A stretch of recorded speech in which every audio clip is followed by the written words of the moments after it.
As we have reported, Tamerlan Tsarnaev's body has been moved. His remains are now at a Worcester funeral home. We spoke directly to that funeral home director and to protesters who say they don't want Tsarnaev's body in their city. Eyewitness News reporter Susan Campbell continues our in-depth coverage this morning from Worcester.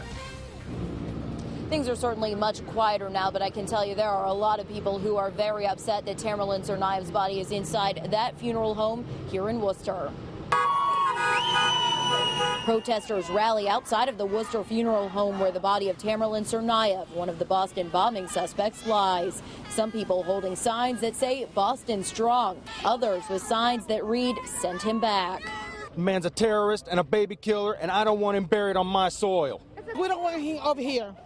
We want him back to his country. This town is our town. He should be in Russia. But the owner of the Graham Putney and Mahoney Funeral Home tells Eyewitness News it's his job to bury the dead, even if that means burying a suspected terrorist. Terrorists or not, I said, well, I'm burying the dead. I'm not burying a terrorist.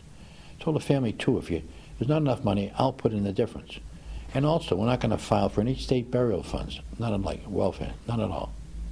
Family will do it and I'll do it. It's not a matter of money at this point because it has to be done.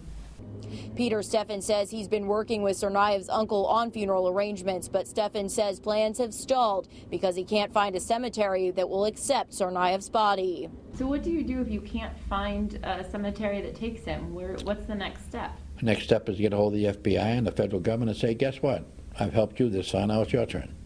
Thursday, Tsarnaev's body was taken to a funeral home in North Attleboro, but was transferred late that night to Worcester. Last week, Tsarnaev's wife, Catherine Russell, said that she did not want custody of her late husband's body. Despite the protesters, the owner of the funeral home tells me he's actually received a lot of support. Some people even offering to donate money, which he's asked all donations be sent to One Fund Boston.